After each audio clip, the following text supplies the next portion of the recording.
ব্যাপারে পুরুষ সুবিধাজনক অবস্থানে আছে, আর কিছু কিছু ব্যাপারে মহিলারা সুবিধাজনক অবস্থানে আছে। সব মিলিয়ে পুরুষ আর মহিলা সমান। আর আপনি ঠিক বলেছেন বোন, যে আপনি ইসলামের শিক্ষা গ্রহণ করছেন, আলহামদুলিল্লাহ, খুবই ভালো। অনুসারীদেরকে দিয়ে ইসলামকে বিচার করবেন না। যদি করতে চান, আমাদের প্রিয় নবী মুহাম্মদ সাল্লাল্লাহু আলাইহি সাল্লামের কথা দিয়ে বিচার করুন। তাহলে আপনি যেটা করতে পারেন, বললেন যে স্বামীর কর্তব্য, এর উপর ইসলামে কোনো বই নেই, পুরুষের কি করা উচিত, ইনশাআল্লাহ আপনি রিসার্চ করুন, তারপর আপনি লেকচার দেবেন। আলহামদুলিল্লাহ, ইনশাআল্লাহ আল্লাহ আপনাকে সাহায্য করবেন।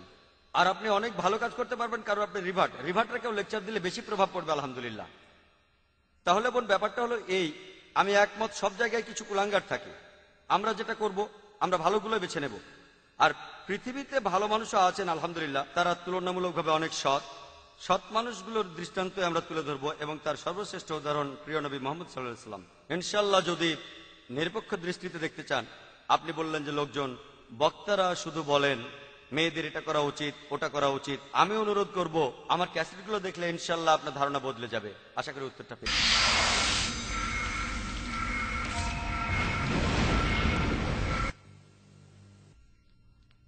আমি ফরিদা। আমি একটা প্রশ্ন করতে চাই। এতক্ষণ আপনার লেকচার শুনছিলাম, আর আপনার কথাগুলো শুনতে খুব ভালো লাগছিল। আমি আপনাকে প্রশ্নটা করছি এই জন্য যে আমি একজন মা, আমার ছেলে মেয়েদের বড় করতে হবে। আপনি পড়াশোনায় খুব ভালো ছিলেন, ডাক্তারি পাশ করেছেন, আর এখন পৃথিবীর বিভিন্ন জায়গায় লেকচার দিচ্ছেন। আপনার মতো সন্তান, আপনার মতো মানুষ পৃথিবীতে আরো প্রয়োজন। তাই আপনার বাবা মা আপনার মতো সন্তানকে কিভাবে বড় করেছিলেন, আমি এ ব্যাপারে আপনার কাছ থেকে কিছু উপদেশ চাইব, যাতে আমার মতো মায়েরা উপকৃত হতে পারে। ধন্যবাদ। বোন, আপনি খুব সুন্দর প্রশ্ন করেছেন। উনি আমার লেকচার শুনেছেন, জানেন যে আমি একজন ডাক্তার, তাই আমার বাবা মা সম্পর্কে জানতে চাইলেন। আর ডাক্তার ইয়াহিয়া আলভি শুরুতে ঠিক কথাই বলেছিলেন, যদি এই পৃথিবীতে আল্লাহ সুবহানাহু ওয়া তাআলার পরে কাউকে ধন্যবাদ দিতে হয়, তিনি হলেন আমার মা। তবে আমার বাবা এবং পরিবারের অন্য সবাইও, আমার স্ত্রী সহ, আলহামদুলিল্লাহ, আমরা সবাই দাওয়ায় নিয়োজিত। আমার পরিবারের সবাই। লোকে আমাকে প্রশ্ন করে, তারা এভাবে বলে যে আপনার পরিবারের সবাই এরকম, এটা তো আসলে একটা ফ্যামিলি প্ল্যানিং। তারা বলে, আমি বলি যে আমি পঞ্চম সন্তান বাবা মায়ের। যদি তারা ফ্যামিলি প্ল্যানিং করতেন, তাহলে আমি এখানে থাকতাম না। ভেবেছিলাম তিনি হয়তো প্রশ্নটা দিয়ে এটা বোঝাচ্ছেন। আলহামদুলিল্লাহ, সেরকম কিছু ছিল না। আমি পঞ্চম সন্তান, আলহামদুলিল্লাহ। লোকে ভাবে যে বেশি ছেলে মেয়ে থাকা ভালো না, তবে আলহামদুলিল্লাহ এটাও ভালো হতে পারে। এটা নির্ভর করে কিভাবে তাদের বড় করছেন, তাদের মানুষ করছেন। আর আমিও বলবো, আমার বাবা মা আলহামদুলিল্লাহ, তারা আমাকে যথেষ্ট স্বাধীনতা দিয়েছেন। তারা আমার উপর কোনো ব্যাপারে কখনো জোর খাটাননি যে এটা মানো, ধর্ম মানো। আলহামদুলিল্লাহ, আমার বাবা মা যথেষ্ট ধার্মিক, আলহামদুলিল্লাহ। তারা আমার উপর কখনো জোর করেননি, আমাকে যথেষ্ট স্বাধীনতা দিয়েছেন। তবে তারা সবসময় কোরআন ও সুন্নাহ মেনে চলেছেন, আলহামদুলিল্লাহ। যেহেতু আমি ছোটবেলা থেকে বাবা মাকে দেখেছি কোরআন আর সুন্নাহ মেনে চলতে, আলহামদুলিল্লাহ, মানুষ তার বাবা মায়ের কাছ থেকেই শেখে। তবে সবসময় এমনটা হয় না। আমরা ইতিহাস থেকে জানি যে নবীদের সন্তানেরাও কুপথে যেতে পারেন। এটা আসলে আল্লাহ সুবহানাহু ওয়া তাআলার ইচ্ছা ছাড়া হয় না। আল্লাহ সুবহানাহু ওয়া তাআলার ইচ্ছাই সবচেয়ে বেশি দরকার, বাবা মায়ের সাহায্য দরকার। আর এর একটা কারণ হচ্ছে, পবিত্র কুরআনে সূরা আল ইমরানের 160 নম্বর আয়াতে উল্লেখ আছে, আল্লাহ সাহায্য করিলে কেউ তোমাদের হারাতে পারবে না। যদি আল্লাহ সাহায্য না করেন, তাহলে তিনি ছাড়া কে এমন আছে যে তোমাদের সাহায্য করিবে? আল্লাহ সাহায্য না করিলে কেউ সাহায্য করতে পারবে না। তাই মুমিনগণ নির্ভর করুক আল্লাহ সুবহানাহু ওয়া তাআলার উপর। আমার বাবা মা নির্ভর করেছিলেন আল্লাহ সুবহানাহু ওয়া তাআলার উপর। তারা আমাকে ডাক্তার বানানোর জন্য অনেক টাকা খরচ করেছেন। আর আমার মা চাইতেন তার ছেলে হবে সবচেয়ে সেরা ডাক্তার। তিনি চাইতেন আমি যেন ক্রিস বার্নার্ডের মতো হই, যিনি প্রথম হার্ট ট্রান্সপ্লান্ট অপারেশন করেছিলেন, সাউথ আফ্রিকার ডাক্তার। মা তার সঙ্গে দেখাও করেছিলেন, তিনি এটাই চেয়েছিলেন। আলহামদুলিল্লাহ, আমিও ডাক্তার হতে চেয়েছিলাম। আর আমি এই পেশাটা বেছে নিয়েছিলাম কারণ আমি ভেবেছিলাম, আর আসলেও তাই, আলহামদুলিল্লাহ, আমার দৃষ্টিভঙ্গি বদলায়নি, যে এক কথায় বললে মানুষের সেবা করার জন্য ডাক্তারি সবচেয়ে ভালো পেশা, ভালো পেশাগুলোর একটা। তাই আমি ডাক্তার হয়েছিলাম। আর আমার বাবাও একজন ডাক্তার ছিলেন, একজন সাইকিয়াট্রিস্ট। আর এভাবে আলহামদুলিল্লাহ আমি ডাক্তার হয়েছিলাম। তবে পরবর্তীতে শেখ দিদাতের উৎসাহে আমি দাওয়ায় যোগ দিলাম। তখন আবিষ্কার করলাম যে আমার রোগীদের শারীরিক অসুখের বদলে আধ্যাত্মিক অসুখ সারিয়ে অনেক বেশি তৃপ্তি পাচ্ছি আমি, অনেক বেশি তৃপ্তি। পৃথিবীতে হাজার হাজার ডাক্তার আছেন, তাদের অনেকে বিনামূল্যে চিকিৎসা করছেন, আমিও তাদের মতোই হব। তাই সেই সময় ঠিক করলাম যে আমি ডাক্তারি ছেড়ে দিয়ে পুরোপুরি দায়ী হয়ে যাব। আর তখন আমার বাবা মা আমাকে সাপোর্ট দিলেন। তারা হয়তো বলতে পারতেন, আমরা তোমার পেছনে এত টাকা খরচ করেছি, তোমার উপর আমাদের অনেক আশা ছিল ইত্যাদি, এখন তুমি ডাক্তারি ছেড়ে দেবে, 5.5 বছর ডাক্তারি পড়েছো, আর এখন আলহামদুলিল্লাহ আমার বাবা মা বললেন কোনো সমস্যা নেই, তুমি এই পথে যাও, এটা আল্লাহর পথ, আলহামদুলিল্লাহ। আমি মাকে জিজ্ঞেস করেছিলাম যে আমাকে তুমি কি হতে বলো যদি আমি ডাক্তারি পেশা ছেড়ে দিই? তুমি কি চাও যে আমি শেখ আহমেদ দিদাতের মতো হই নাকি ক্রিস বার্নার্ড? তো তিনি আমাকে উত্তরে বলেছিলেন যে আমি চাই তুমি দুটোই হও। তবে এখন তাকে জিজ্ঞেস করি যে তুমি কি চাও যে আমি একজন দায়ী হই শেখ আহমেদ দিদাতের মতো যা এখন করছি, নাকি তুমি চাও যে আমি হই ক্রিস বার্নার্ড? তিনি বলেছিলেন শেখ আহমেদ দিদাতের মতো একজন দায়ীর জন্য আমি 1000টা ক্রিস বার্নার্ড ছাড়তে পারি। আলহামদুলিল্লাহ। তাই বাবা মার সাপোর্ট আমাকে সাহায্য করেছে, কারণ বাবা মা আর ফ্যামিলির সাপোর্ট খুব বেশি দরকার দাওয়ার ক্ষেত্রে। সন্তানকে কিভাবে বড় করতে হবে, আর এই ব্যাপারে আমার লেকচার পাবেন শিশুদের জন্য ইসলাম।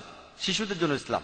মা হচ্ছেন কোন শিশুর সেরা শিক্ষক, আর প্রথম যে বইটা মায়ের দেওয়া উচিত, বাবা মায়ের উচিত সন্তানকে দেয়া কোরআন। কোরআন প্রথম বই, আর এটা আপনার সন্তানের জীবনের শেষ দিন পর্যন্ত সঙ্গী হয়ে থাকবে। আর আমার বাবা মা আরবি ভাষার গুরুত্ব বুঝেছিলেন যে এই ভাষা শেখা দরকার, আর আমার লেকচারও বলেছি যে আরবি ভাষা জানা থাকলে পবিত্র কোরআন সহজে বোঝা যায়। যদি আপনার সন্তানকে আরবি ভাষা শেখান তাহলে তারা সহজে পবিত্র কোরআন বুঝতে পারবেন। আর একটা কথা, যদি কেউ আল্লাহর পথে চেষ্টা করে থাকেন, যদি আপনি চেষ্টা করেন আল্লাহ সুবহানাহু ওয়া তাআলার পথে, আল্লাহ পবিত্র কোরআনে সূরা আনকাবুতের 69 নম্বর আয়াতে বলছেন, যারা আমার উদ্দেশ্যে সংগ্রাম করে আমি তাদের আমার পথে চালিত করব। তাই আপনি আল্লাহ সুবহানাহু ওয়া তাআলার পথে সংগ্রাম করে যান, ঠিক পথে সংগ্রাম করে যান, আল্লাহ সুবহানাহু ওয়া তাআলা ইনশাআল্লাহ আপনাকে সাহায্য করবেন। তাই প্রথমে দরকার আল্লাহর উপর বিশ্বাস, দ্বিতীয় হলো সংগ্রাম, তৃতীয় হলো কৌশল। আশা করি উত্তর পেয়েছেন। আসসালামু আলাইকুম। ডক্টর,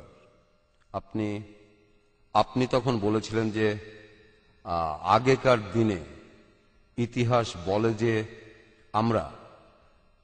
আমরা টার্গেট করতাম অবিশ্বাসীদের নেতাদের, আর আলহামদুলিল্লাহ বর্তমান সময়ে মুসলিম উম্মার অবস্থা হলো জনসংখ্যার দিক থেকে বলতে গেলে পৃথিবীতে প্রায় প্রতি 4 জনের মধ্যেই একজন মুসলমান, আর প্রতি 3টি দেশের মধ্যে একটি মুসলিম দেশ। তাই আমি মনে করি যে বর্তমানে আমাদের যেটার অভাব সেটা হলো একটা নেতৃত্ব মুসলিম উম্মার জন্য। এ কথা বলা কি ঠিক হবে? আমাদের উচিত এখন বিভিন্ন দেশের নেতাদের টার্গেট করা। ভাই, আপনি খুব সুন্দর প্রশ্ন করেছেন। আলহামদুলিল্লাহ, ইসলাম পুরো পৃথিবীতে ছড়িয়ে পড়েছে, আর ওনার কথা অনুযায়ী 25% মুসলমান প্রতি 4 জনে একজন, আর 3টি দেশের মধ্যে একটি দেশ মুসলিম দেশ। তবে আমাদের কোনো নেতা নেই, আর আমাদের মুসলিম দেশ থেকে মুসলমান নেতাদের টার্গেট করা উচিত কিনা আমি আপনার সঙ্গে একমত ভাই। এমনকি কুফার নেতাদেরও টার্গেট করা যাবে। আমি আপনার সঙ্গে একমত যে আমাদের একজন নেতা প্রয়োজন। ইসলাম লিডারশিপে বিশ্বাস করে, ইসলাম বিশ্বাস করে খিলাফাতে। দুর্ভাগ্যজনকভাবে আমাদের খিলাফাত বিলুপ্ত হয়ে গেছে। শেষ যেটা ছিল তুরস্কে, আবার সেই পশ্চিমারাই। খিলাফাত আবার আসা উচিত, খিলাফাত আসা উচিত। ইসলাম খিলাফাতে বিশ্বাস করে, আর আমাদের একজন খলিফা থাকা উচিত। বেশ কিছু মানুষ তাদের সাধ্যমতো চেষ্টা চালাচ্ছে খিলাফাতকে আবার নতুন করে প্রতিষ্ঠা করার জন্য। আল্লাহ সুবহানাহু ওয়া তাআলা তাদের শক্তি আর হেদায়েত দিন, আর তারা তাদের কাজ করে যাচ্ছে। অনেকেই বিভিন্ন দেশের নেতাদেরকে বোঝানোর চেষ্টা করে যাচ্ছে, বিশেষ করে মুসলিম দেশগুলোতে তারা সাধ্যমতো চেষ্টা করছে।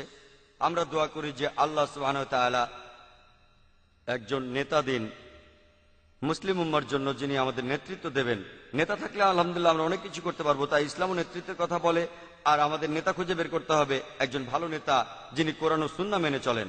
দুর্ভাগ্যজনকভাবে আজকের দিনে মুসলমান দেশগুলোর বেশিরভাগই তারা কোরআন এবং সুন্নাহ মেনে কাজ করেন না। মানুষ তাই খুঁজছে কে হবেন সে নেতা। ইনশাআল্লাহ আল্লাহ আমাদের জন্য একজন নেতা পাঠাবেন, আর একই সাথে আমরাও মুসলিম উম্মার জন্য নেতা খুঁজতে থাকবো।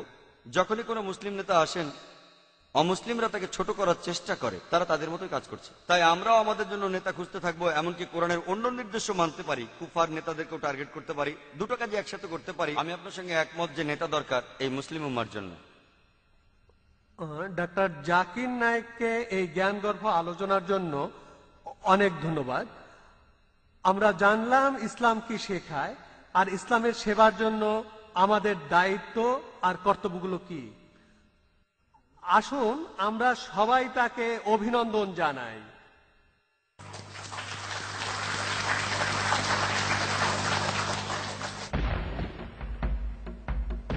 ومن آياته الليل والنهار والشمس والقمر لا تسجدوا للشمس ولا للقمر واسجدوا لله الذي خلقهن إن كنتم إياه تعبدون।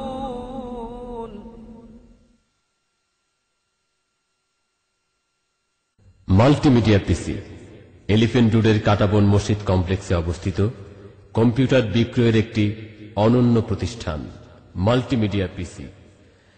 এখানে কম্পিউটারের যাবতীয় অ্যাক্সেসরিজ পাওয়া যায় এবং কম খরচে অভিজ্ঞ ইঞ্জিনিয়ার দ্বারা কম্পিউটার, প্রিন্টার, মনিটর সার্ভিসিং করা হয়।